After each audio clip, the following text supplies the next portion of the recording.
Como? Não te aparece uma coisinha no teu Instagram a dizer que nós estamos em direto?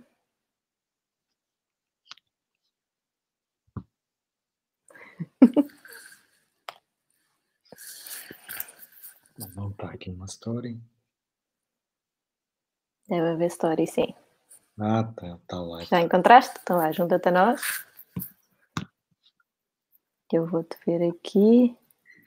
Pedro Neto aderiu. E agora vou-te convidar. Vou-te adicionar esta conversa. Mas tu agora tens que atender. Olá, o que é?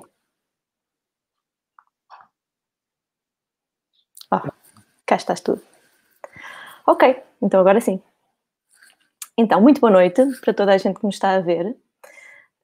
O meu nome é Mariana. Estou aqui com o Pedro Neto. Nós fazemos parte da Amnistia Internacional, para quem não sabe. Eu faço parte do grupo de Leiria da Amnistia Internacional. O Pedro Neto é o nosso diretor executivo, que muito gentilmente se juntou a nós hoje para falarmos um bocadinho sobre o direito à habitação em tempos de emergência nacional. Aliás, neste caso, não é só nacional. A Amnistia Internacional tem já há muito antes da pandemia de Covid-19 que se abateu sobre nós, a Amnistia já há muito tempo que vinha falando sobre as questões do direito à habitação, fazia várias iniciativas que já tínhamos tido para falar sobre este importante direito e, portanto, não é uma coisa nova. No entanto, agora com a crise do Covid-19, esta é uma situação que nós achamos que seria muito pertinente de falar e ninguém melhor do que tu, Pedro, que tens vindo a representar a Amnistia nas iniciativas que temos feito sobre isto, para nos falares um bocadinho sobre esta questão. Eu gostava só de relembrar duas coisas importantes antes de passar a palavra, que é para já a primeira vigília que nós já tínhamos feito e fizemos em frente à Câmara Municipal da Amadora, que tem sido um concelho onde tem havido vários problemas relacionados com despejos de pessoas das suas casas e portanto fizemos essa vigília como um ponto simbólico que fechou um ciclo em que a Amnistia deu a todos os municípios um guia de boas práticas e dos deveres que as autarquias devem cumprir no que diz respeito ao direito à habitação. Nós já lá vamos. Vou-te dar a palavra para tu nos falares um bocadinho sobre, primeiro, este contexto em que nós nos encontramos agora. Nós ouvimos muito falar de apelos às pessoas para ficarem em casa, mas e quem não tem casa? Como é que faz? Então, boa noite a todos. É um gosto estar aqui convosco neste serão de última ceia para quem celebra a Páscoa. A questão que é uma ocasião interessante para pensarmos nisto da habitação, porque a habitação também tem que ver com a alimentação e com tudo o que é essencial para termos um abrigo, para a partir daí termos acesso a condições de crescimento, de alimentação, de educação, uma família ou alguém com quem possamos partilhar a vida.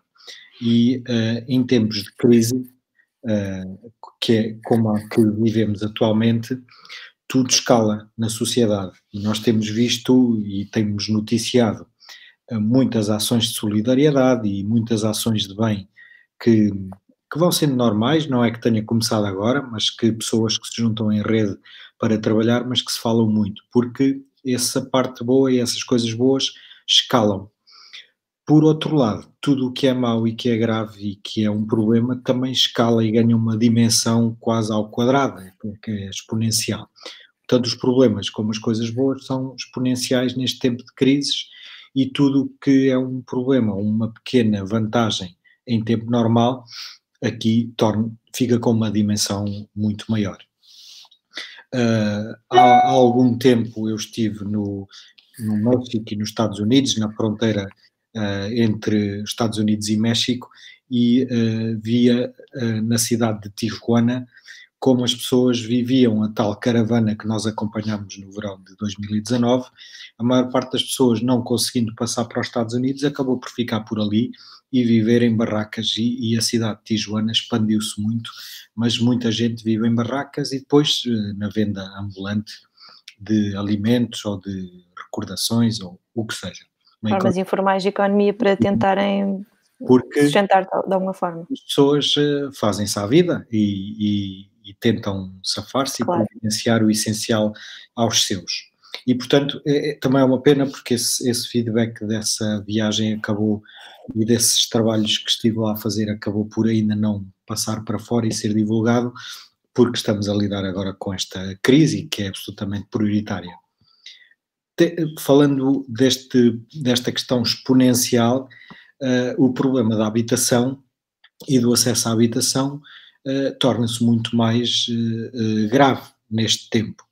Em Portugal, concretamente, os despejos foram suspensos, agora no âmbito do estado de emergência.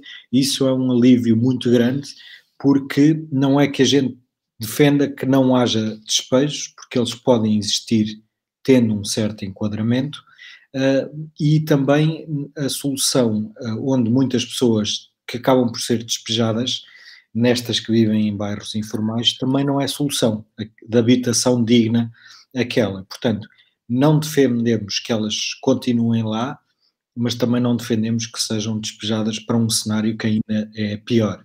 E De qualquer forma. em contexto de crise, isso é um alívio, porque mais vale uma habitação muito precária, humilde e com poucas infraestruturas, mas com algumas, é melhor isso do que viver na rua. Claro. Porque logo aí o isolamento está posto em causa. E nesse aspecto, pelo menos em Portugal, ficamos contentes por causa desta suspensão dos despejos. Não ficamos contentes porque somos uma organização internacional e há muitos outros sítios no mundo onde esse problema tem persistido e agravado ainda mais. E, aliás, vemos agora uma realidade que é do Brasil, por exemplo, onde já morreram pessoas nas favelas, onde não há condições para o isolamento. Estamos a verificar isso em África, nomeadamente em Angola e em Moçambique, onde as pessoas não têm condições para viver em isolamento, onde as pessoas não têm supermercados onde possam ir e pagar, porque são pessoas que se vão abastecer em mercados de rua, e é lá onde vão buscar a sua alimentação, e é de lá que também trabalham e têm o seu ganha-pão, e portanto é muito difícil. Aliás, vimos hoje imagens de uma feira no norte, em Famalicão, se não me engano, com alguns cuidados pode persistir, mas imaginemos isto em África ou até na Ásia, onde não há infraestruturas de apoio como as que nós temos aqui, e portanto a desgraça, perdoem-me o termo, tem potencial para ser ainda pior do que o que está a ser aqui. Sim, acho que uma das coisas que fica ainda mais visível é que quando falamos de direito à habitação falamos de direitos económicos, sociais e culturais, como nós costumamos chamar, e que eles estão sempre muito interligados, ou seja, uma pessoa que vê sonegado o seu direito à habitação, em princípio será uma pessoa a quem serão sonegados muitos outros direitos por acrescento, não é? Por as coisas estarem ligadas. Uma pessoa que não consegue ter acesso à habitação, se calhar também não vai ter acesso à água, que é uma coisa que é absolutamente vital sempre, mas que neste momento, quando sabemos que uma das formas mais importantes de precaver o passar do vírus entre nós, não é? A contaminação, é fazer uma boa higienização das mãos, principalmente, e tudo isto vai escalando, não é? Claro, os direitos humanos são indivisíveis e inseparáveis. Nós é que os emprateleiramos em termos académicos para nos conseguirmos organizar mentalmente e os podermos comunicar e comunicar os direitos humanos uns com os outros. Mas essa divisão é académica e é construída por nós, porque eles são indivisíveis e inseparáveis. Se uma pessoa não tem casa, não consegue ter condições de cozinhar, não consegue ter acesso a condições sanitárias e de higiene pessoal e de salubridade, não consegue ter também condições para ser um ator útil à sociedade e providenciador de direitos humanos para os outros. Uhum. O trabalho, porque temos um direito ao trabalho que também é um dever, é um serviço que prestamos aos outros para que os seus direitos humanos possam ser garantidos. Isto é muito fácil de entender. Se eu falar de um padeiro, ele trabalha para o nosso direito à alimentação ser cumprido e todos nós nesta interação em sociedade. Portanto, outra questão também muito séria, né, na parte da habitação foi para estas pessoas que estando em circunstâncias mais difíceis, fazem parte de grupos mais vulneráveis e que estão ainda Sim. mais à mercê nesta... Eu queria voltar aí, falando nisso, queria voltar um bocadinho atrás para te perguntar uma coisa, que, portanto, as primeiras notícias, 14 de março saiu uma notícia que dizia que havia pessoas que continuavam a ser despejadas em Lisboa, num bairro dos Olivais, que depois houve reação da Câmara Municipal, no sentido de tentar explicar melhor o que é que estava a acontecer, mas também não dando propriamente, não assumindo ali nenhum despejo, portanto havia informações contraditórias, mas depois surgiu uma segunda notícia dizendo que todos os despejos tinham sido parados. E depois disso, então, a notícia da lei que o Governo conseguiu passar no sentido de separar todos os despejos. E estamos aqui a falar de duas circunstâncias diferentes, porque há situações de irregularidades em que as pessoas são despejadas porque estão a ocupar uma casa, estão numa situação irregular por vários problemas que tenham tido e que tenham chegado à situação de ocupar uma casa de forma irregular, mas também estamos a falar depois outra coisa que é pessoas que no meio deste momento de crise acabaram os seus contratos ou os senhorios pretendiam que eles saíssem e também essas pessoas estão neste momento protegidas. Mas há aqui uma coisa que é importante ressalvar, e era aí que eu queria voltar atrás, que tem a ver com as pessoas que já foram despejadas no imediatamente antes. Nós temos notícia de se essas pessoas... se pôde ajudar, como é que o Governo cautelou esta situação, nomeadamente para estas pessoas que tinham sido despejadas, ou que havia notícia que tinham sido despejadas neste bairro dos Olivais. Nós temos alguma informação sobre isso, temos estado a acompanhar casos de pessoas que estejam em situações complicadas, que tenham sido agora despejadas. Então, o que é que tu nos podes dizer? Ainda bem que interviste, Mariana, porque temos que distinguir duas coisas diferentes e nós para a orientação até costumamos dar nomes diferentes, que é os despejos são despejos onde há um contrato entre senhorio e inquilino que não foi cumprido e que por isso pode haver lugar a despejo, e isto ou então no fim dos contratos de arrendamento e há lugar a saída, e também o que é a ocupação ilegal. Por exemplo, esta é uma situação que também pode ser delicada, porque há senhorios que investem as poupanças de uma vida de trabalho a comprar um apartamento e que depois o arrendam e essa é a sua única forma de rendimento. E isso também é preciso ser cautelado e assegurado nesse aspecto. Outra coisa são os desalojamentos e que podem ser forçados.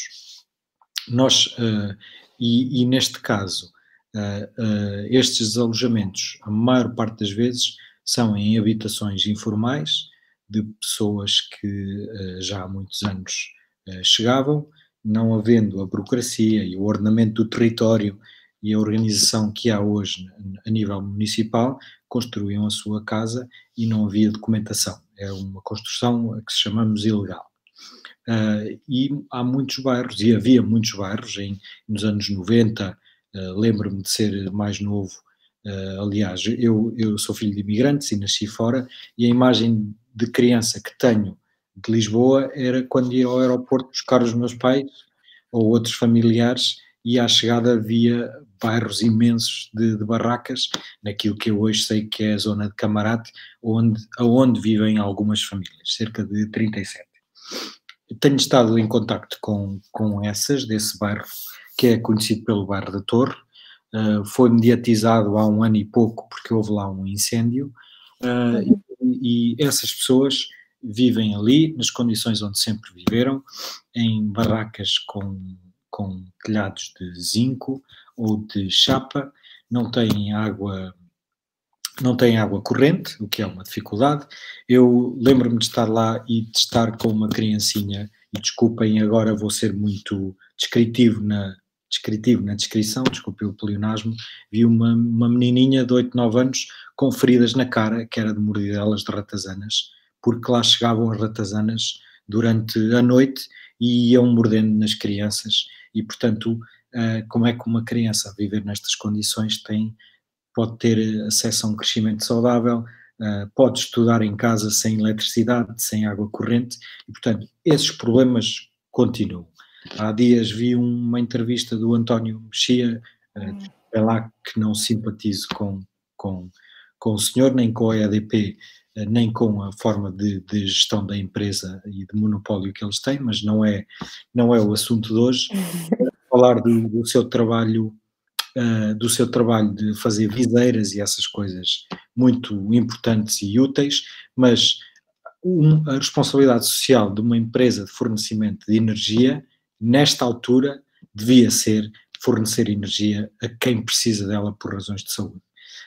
E eu gostaria de ter visto isso, porque esta gente continua sem acesso à eletricidade estável, e precisam mais do que nunca de um frigorífico para guardarem alimentos, porque não é tão simples como isso ir agora a um supermercado, e portanto tem alguma capacidade de armazenamento.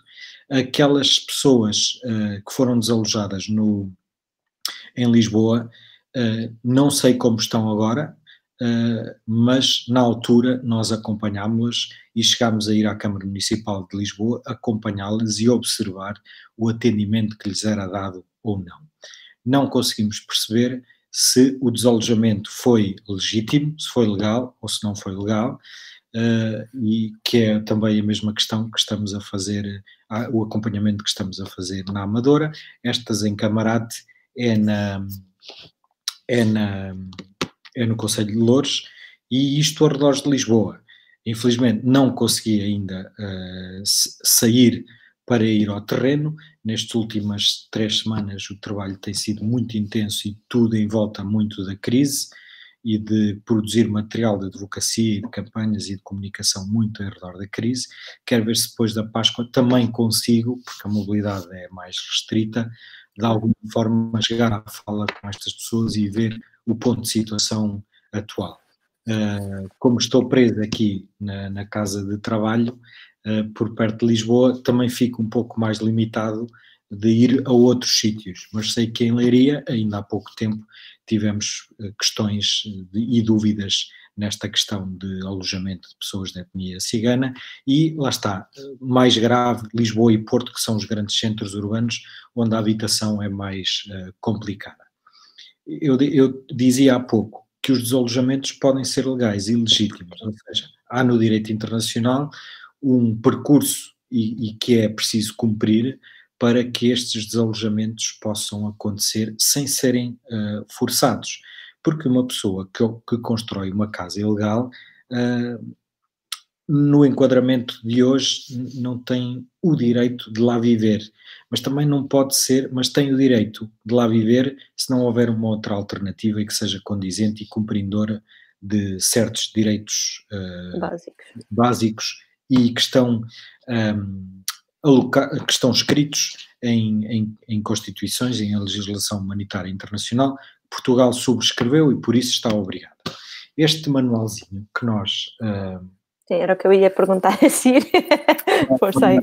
Que nós mandámos a todos os municípios do país e ao Governo e ao Presidente da República e aos governos das regiões autónomas, é um manual que se chama Conheça as suas obrigações e que explica de uma forma muito clara e muito, numa linguagem mais simples possível, para que toda a gente consiga perceber o que é que são as obrigações dos organismos do Estado, seja o Estado Central, seja governos locais, para proceder a desalojamentos quando eles têm lugar.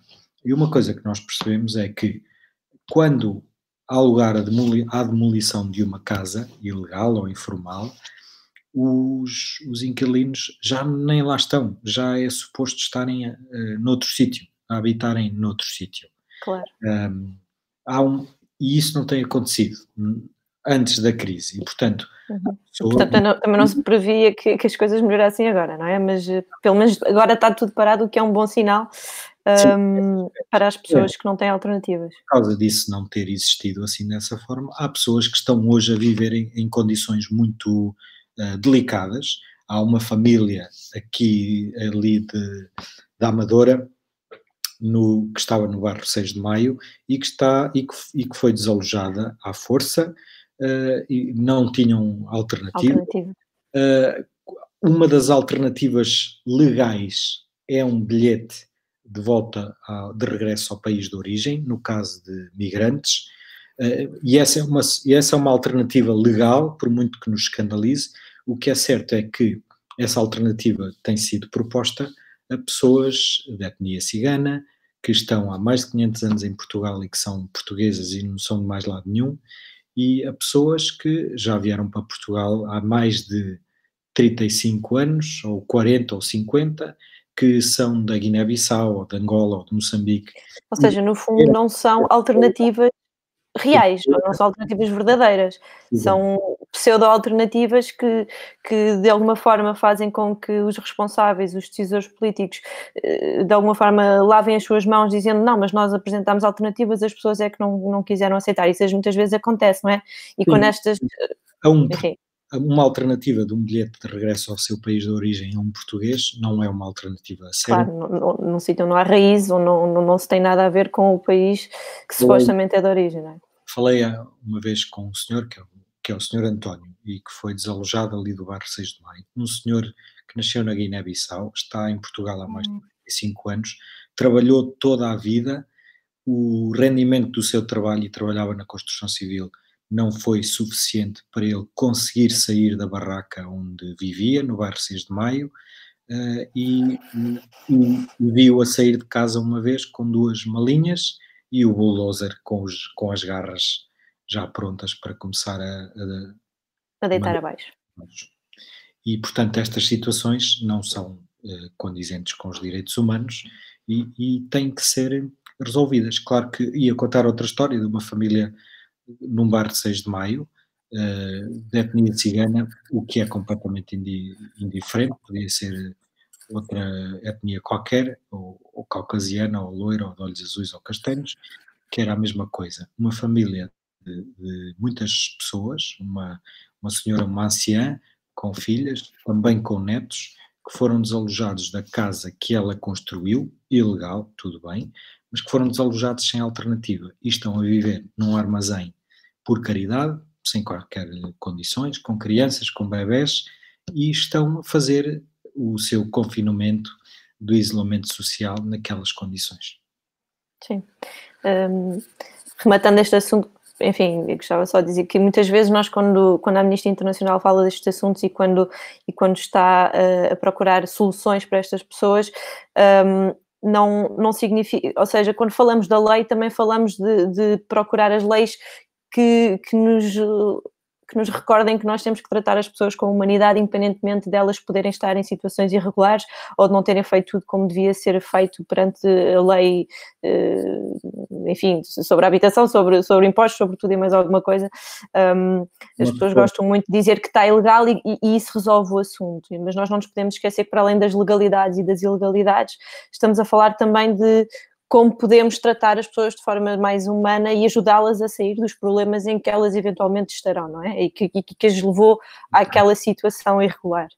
A pessoa, a partir do dia em que nascemos, temos uma identidade civil e temos todos os direitos humanos que estão plasmados na Declaração. Claro. Depois temos circunstâncias e nós, portugueses, sabemos o que é a dificuldade dessas circunstâncias, temos que sair também para fora, emigrar, também sermos ilegais noutros sítios, mas isso são circunstâncias. E o ser pessoa é do ser, a legalidade ou a ilegalidade num território é de uma circunstância. É das circunstâncias, Ou bem, claro. em Portugal, nós temos mecanismos, temos legislação, temos segurança social, temos redes locais de ação social nas câmaras municipais, nas IPSS locais, portanto, temos uma rede vasta. O problema é que muitas vezes, e até se têm feito bons decretos e boas leis e boas decisões neste tempo de crise, mas depois não se acompanham A lei não acompanha a realidade, não é? por exemplo, a questão dos refugiados. A legislação portuguesa é boa, o discurso do governo é bom, é de acolhimento, só que depois, por causa dos anos de austeridade, muitas destas instituições públicas, com funcionários públicos que se reformaram, que saíram, foram descapitalizadas, tanto de meios como de pessoas. E, portanto, não conseguem dar resposta às É solicitações. tudo o que é necessário, não é? E por isso, pois, muitas coisas, muitos decretos e muitas boas intenções governativas esbarram na realidade da implementação e da operacionalização das coisas. O que não deixa de ser curioso, e acho que vou pegar nisso para levar para o tema, para a parte global que o tema também encerra, não deixa de ser curioso que era aquilo que tu estavas a dizer, Portugal é um país que, apesar de tudo, tem tido uma postura, pelo menos na retórica, tem tido uma postura muito positiva, muito dentro daquilo que são os padrões que a Amnistia procura que todos os governantes adotem.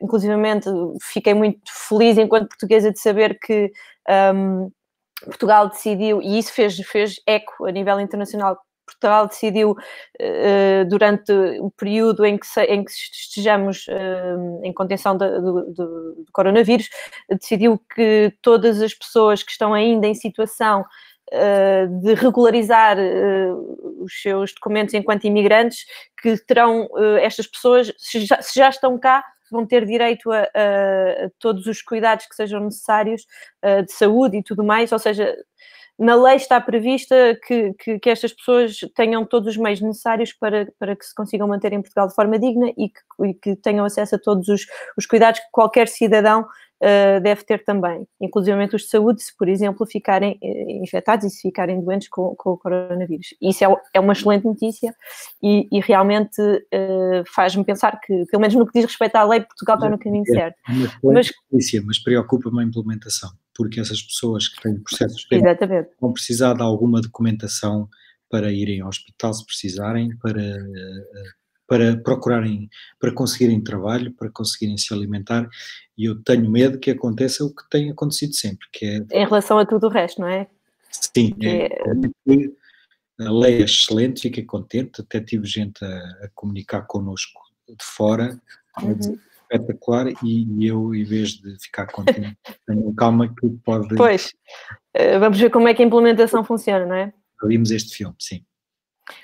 Então, ainda antes de ir à parte internacional, que tu já falaste um bocadinho há pouco, mas que gostava de voltar lá, uma coisa muito importante também, que é uma proposta que a Amnistia fez, e isto vai desde a questão do direito à habitação, até ao acesso aos cuidados de saúde, até à proteção das pessoas que estão na linha da frente, nomeadamente os cuidadores dos cuidados de saúde também, pessoas que estão a fazer apoio social nos lares, e enfim, todo um conjunto de coisas que vão surgir agora, e a Amnistia fez a proposta de se criar um comitê para a monitorização dos direitos humanos nesta resposta à crise, precisamente porque sabemos que é um momento como este que pode, enfim, que nos põe um bocadinho à prova e que onde muita coisa pode correr mal se nós não estivermos preparados da nossa parte, por exemplo, para estar atentos e para denunciar quando alguma coisa não está a ser feita como deve ser, mas também do próprio governo para conseguir implementar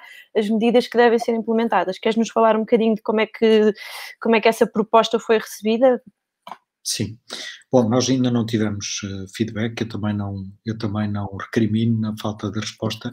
Claro. Foi na terça-feira e não estamos em tempos muito especiais e onde acredito que toda a gente se está a empenhar muito e a dar tudo o que pode e que tem. Sim.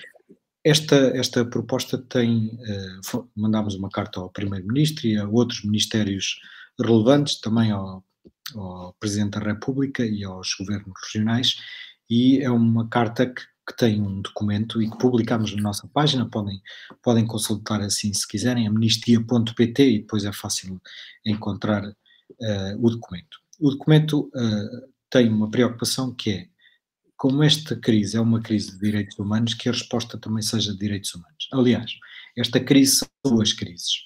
É uma crise de saúde pública, e que vai arrastar consigo uma segunda crise, que é uma crise socioeconómica e que já se começa a sentir. Infelizmente já estão perto do meio milhão de pessoas em layoff, alguns empregos também a reduzir-se, e acredito que muitos empresários estejam também a lutar muito para manterem postos de trabalho e para que as suas empresas e instituições não vão abaixo na sua responsabilidade social e no bem que também trazem à sociedade, quer no serviço que prestam e que vendem, e que é o seu modelo de negócio, quer nos postos de trabalho que criam. Portanto, há aqui duas crises, e são as duas de direitos humanos e, concretamente, que têm que ver com os direitos económicos, sociais e culturais.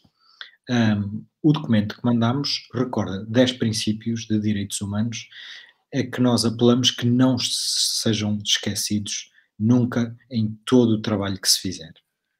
Há questões, e que são questões muito globais. Temos aqui, à parte disso, uma questão muito mais técnica, e que é a questão da segurança dos profissionais de saúde.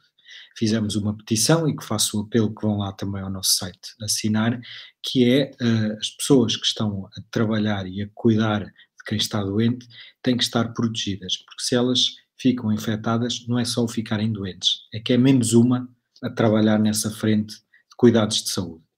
E, portanto, estes equipamentos têm que ser básicos e têm que ser providenciados a todos os profissionais de saúde, e até diria mais, todos os que são os trabalhadores essenciais na resposta a essa crise, a esta crise. No global, esse documento com 10 princípios pede, no geral, que tenhamos em conta toda a situação de crise de saúde pública e de crise socioeconómica, que tenhamos muita atenção a estes grupos mais vulneráveis e que estão em circunstâncias de maior vulnerabilidade: migrantes, refugiados, mulheres, pessoas transgénero, pessoas que vivem em condições económicas de muita precariedade e muito delicadas. Estas pessoas têm que ser especialmente apoiadas e não podem ser deixadas para trás, porque estão à mercê, e muito mais à mercê, das consequências da crise, quer a de saúde, quer a económica.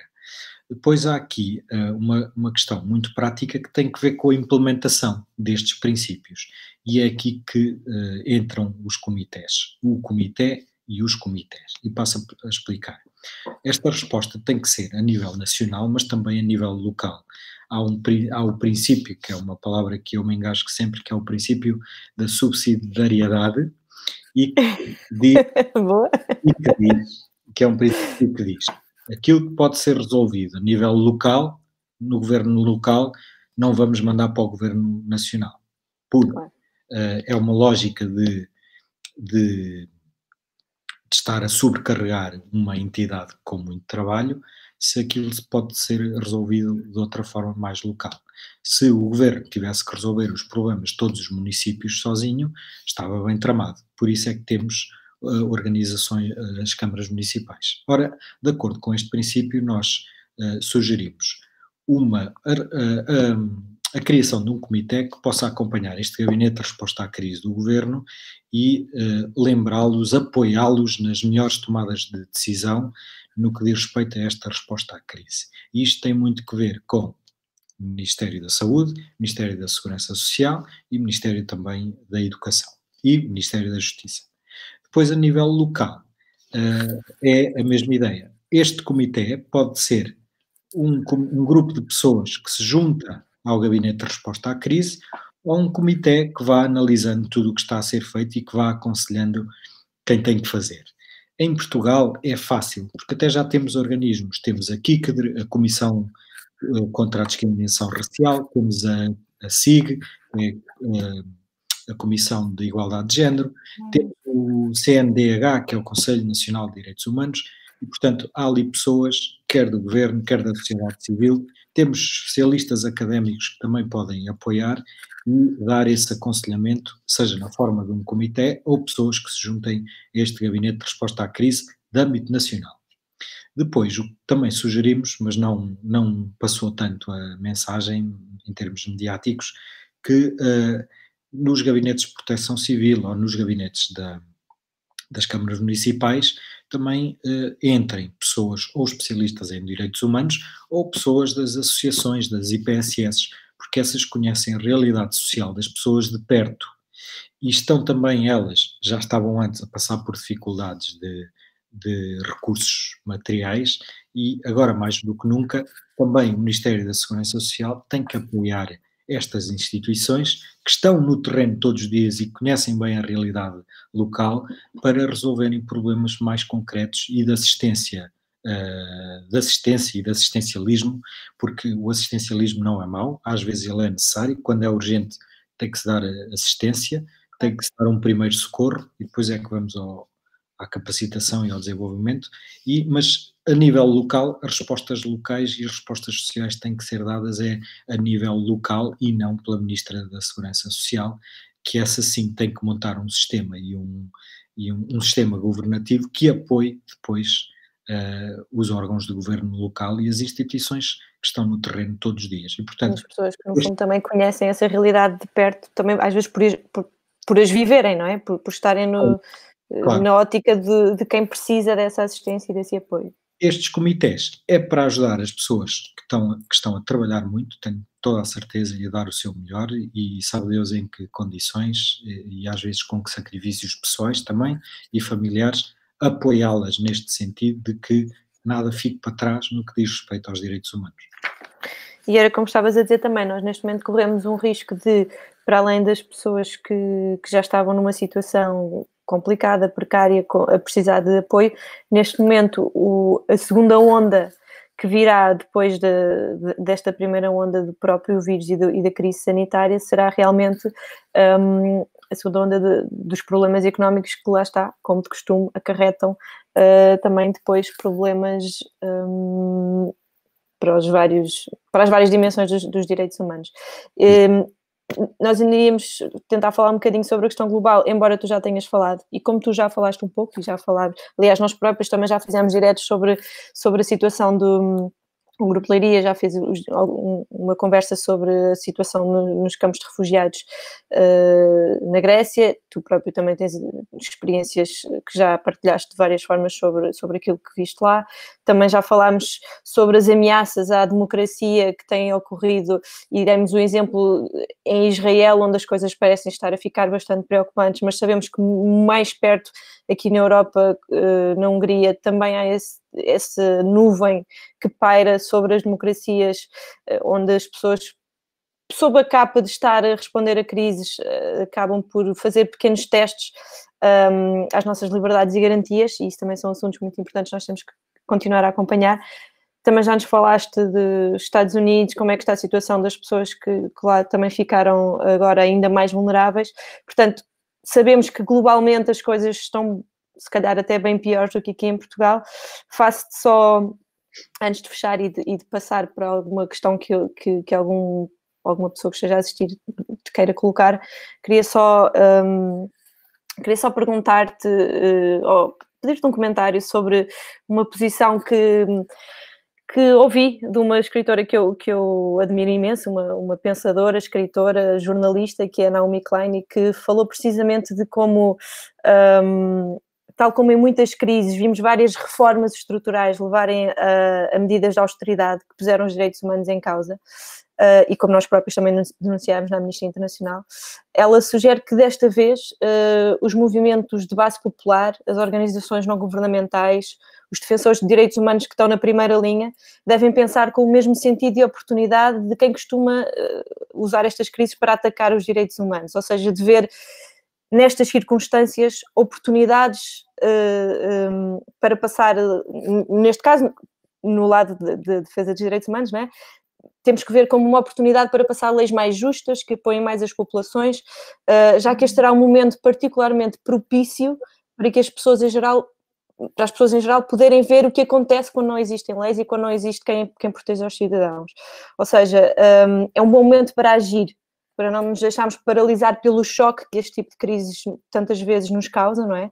E, acima de tudo, para não deixar que os direitos humanos os nossos direitos sejam atropelados em nome de supostas inevitabilidades, em nome de supostos momentos em que temos que confiar cegamente no poder político e em quem toma decisões, sem ter um espírito crítico e sem procurar defender os direitos humanos, ou seja, não prescindir dos nossos direitos por uma suposta segurança que nem sequer é assim tão garantida que exista. Gostavas de comentar, ou seja, não usar o Covid como uma desculpa para implementar medidas que não são no nosso interesse. Sim. Bom, em primeiro lugar, os estados de emergência existem e por razões específicas, não é?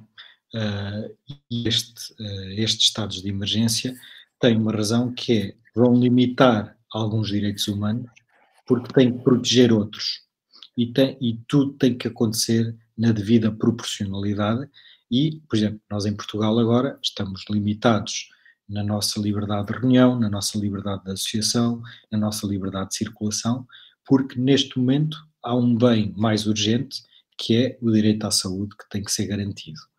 Mas estas limitações têm que ser na proporcionalidade para o sistema não falir, seja a pessoa humana, seja a sociedade, ou havendo problemas que sejam minimizados o mais possível. Claro que tudo o que são processos de mudança, o change management, há lugar à ocorrência de mudanças que de outra forma não acontecem, porque a resistência à mudança em termos sociais e históricos é elevada, e portanto estes momentos são propícios a essa mudança e a esse entendimento. Nós temos alguns líderes políticos autoritários de uma linha mais extremada, não é por acaso, é porque antes houve o seu contrário e, portanto, a história funciona em ciclos numa lógica de ação-reação. Uma coisa que esta crise tem sido boa é que tornou muito transparente aquilo que é a motivação e a incompetência barra incapacidade de alguns líderes políticos. Vamos pensar num Bolsonaro que eu tenho medo da desgraça que as pessoas no Brasil vão sofrer por causa dos maus cuidados e que será visível em breve. Nos Estados Unidos, essa incúria do presidente em agir está agora à vista, e depois também aqueles outros casos que têm que ver com esse aproveitamento. O Viktor Orbán, na Hungria, não conseguiu passar o estado de emergência como queria à primeira, onde precisava de uma maioria de 4/5 no Parlamento, conseguiu à segunda, com 2/3, e o Fidesz tem 2/3 no Parlamento, e o estado de emergência que está em vigor na Hungria é um estado de emergência que dá plenos poderes ao Orbán e que não tem prazo. Isto não faz qualquer sentido. O nosso em Portugal é revisto de 15 em 15 dias e temos 3 órgãos independentes, vá lá, que vão, e não temos uma maioria absoluta no Parlamento, ou seja, essa independência é de facto mais segura, em que se vigiam um ao outro, Presidente da República, Governo e Parlamento. Estamos divididos por estes 3. Lá, ele controla tudo. O facto de ser sem prazo dá limites aqui a ele fazer o que quiser, enquanto quiser. Outra questão é também a questão das fake news, que sim, somos todos contra as fake news, como é óbvio, mas quem define o que é que são fake news e não? Neste caso, é ele que vai definir o que é que são as notícias verdadeiras e falsas. Isso, aliás, tem sido uma das formas como vários governos, desde Hungria, Índia, acho que também nas Honduras, sob a capa de vamos lutar contra as fake news, acabamos por não deixar ninguém falar, não é? E silencia-se quem diz outras coisas, e neste caso, tanto na Hungria e na Turquia, está-se a silenciar o quarto poder, que é a imprensa. O Erdogan já mandou prender 7 jornalistas que criticaram uma coisa qualquer que ele terá dito sobre o coronavírus. Tão grave, quer dizer, a gravidade aqui não há mais ou menos, mas tão grave, ou se calhar ainda mais, é o que está acontecendo nas Filipinas, em que o Sim, Rodrigo também vi Duterte notícias hoje. deu carta branca à polícia para quem estiver na rua sem cumprir o confinamento social é atirar a matar. E sabemos que E medidas de humilhação total, de agredir pessoas, de as humilhar, de as pôr na rua, coisas completamente alucinadas. esse comportamento muitas vezes é incentivado pelos governos. No caso da Índia, eu vi episódios de alguns polícias a humilhar as pessoas e a bater-lhes no meio da rua. Vi já também imagens, mas que peço-vos que tenham alguma calma na interpretação, porque eu não consegui ainda validar a veracidade das mesmas em Angola, com comportamentos de uso excessivo da violência, mas que está ainda em processo, portanto não tenho ainda a certeza disto.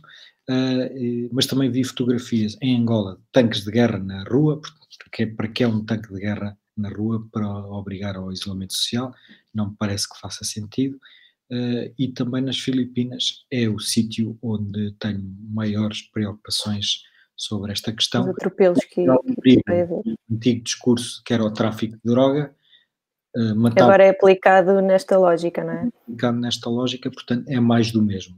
É que não estamos a ter novidades, infelizmente. Uhum. Aquilo é o que, olha, volto ao início, o mal escala para ainda mais, o bem escala também ainda Sim. mais. E ainda bem. E podemos fechar precisamente como começámos com essa frase, parece-me bem.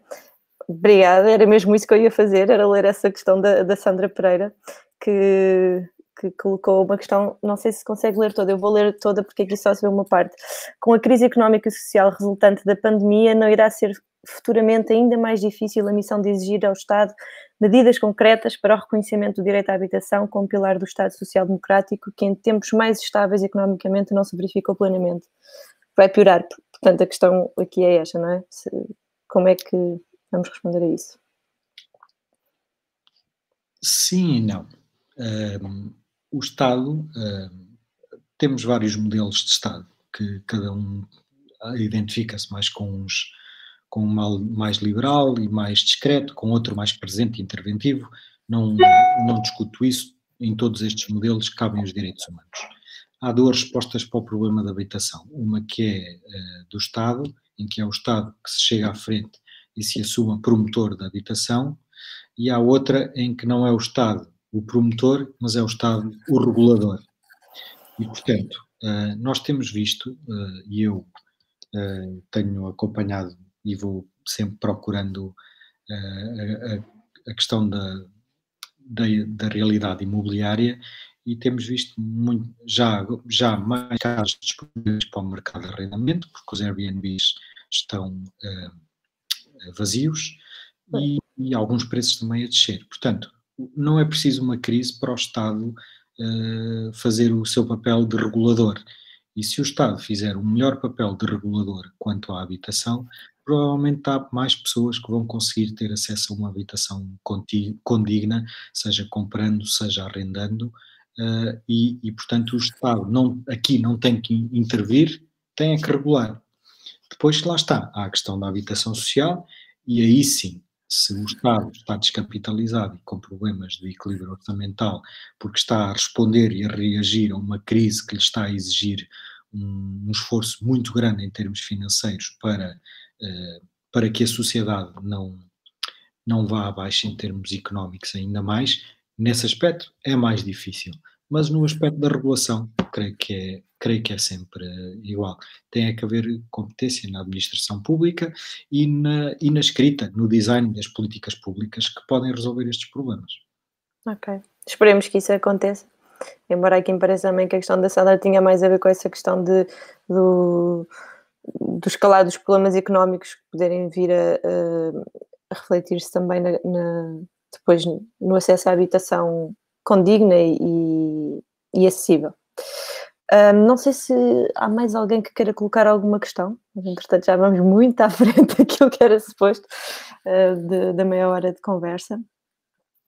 Eu aqui O meu querido Instagram está meio parado, não sei se esta sessão correu muito bem. Patrícia Filipe veio aqui colocar um comentário a dizer para irmos assinar a petição da amnistia, pelo direito à habitação para todas as pessoas. Pôs aqui o link para quem estiver a seguir no Instagram. Mas acho que, entretanto, não temos aqui mais perguntas, não. Eu não sei muito bem se esta sessão no Instagram está a funcionar bem ou não. Eu ativo isto parado. Estas coisas de fazermos 2 sessões ao mesmo tempo têm a sua graça. Pedro, muito obrigada por teres disponibilizado para falares connosco sobre este tema, que é tão importante. Muita força para continuares o trabalho que a Amnistia agora vai precisar de fazer, com muito mais atenção. Não sei se queres dizer mais alguma coisa antes de irmos embora, senão... Uma boa noite. Eu é que vos agradeço, Dina, e agradeço também toda a gente que tirou do seu tempo para estar aqui um bocadinho connosco. Eu diria que também nestes tempos de crise, a Amnistia Internacional é mais importante do que nunca na sua missão e na nossa capacidade de trabalho e na nossa saúde para trabalhar, porque os direitos humanos nestes tempos estão sempre postos em causa e, portanto, já temos que ter atenção e trabalho e profissionalismo sempre, agora ainda muito mais. Depois também vou vendo aqui no Instagram os nomes a surgir, estou a ver aí antigos alunos meus e que estamos ligados no Instagram, portanto... Ok, boa. Vieram ter mais... Bom sinal, isso é um bom sinal.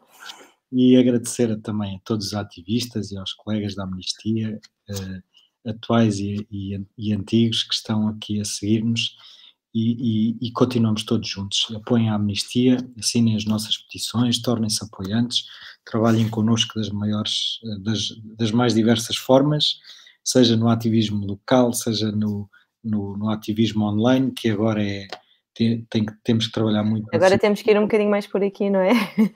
Mas não deixa de ser relevante e acho que, acima de tudo, é importante nós mantermos informados, porque isso é o que faz com que também possamos, lá está, isto é sempre a mesma conversa na Amnistia, não é? Se estivermos informados, podemos agir, podemos fazer pressão onde é preciso, junto das pessoas que tomam decisões, chamá-los à atenção e com isso mudar também as coisas. E a última ideia, o mundo está numa fase delicada em que há muitos direitos humanos postos em causa, mas também temos aqui muitas oportunidades para que no pós-crise as coisas sejam melhores, ao nível ambiental, ao nível da sociedade, direitos económicos, sociais, culturais e até os direitos civis e políticos, porque há muita coisa que se vai perceber agora e, portanto, a mudança não tem que ser para pior. Se nós arregaçarmos as mangas e nos unirmos, vamos começar aqui essa mudança. Tem havido imensos sinais de que as pessoas, na verdade, em momentos de crise, sabem reconhecer que estamos num momento de crise e que estamos a precisar uns dos outros e têm-se organizado as formas mais incríveis de solidariedade, desde ir fazer compras a vizinhos que não podem sair de casa, até disponibilizarem-se para fazerem sessões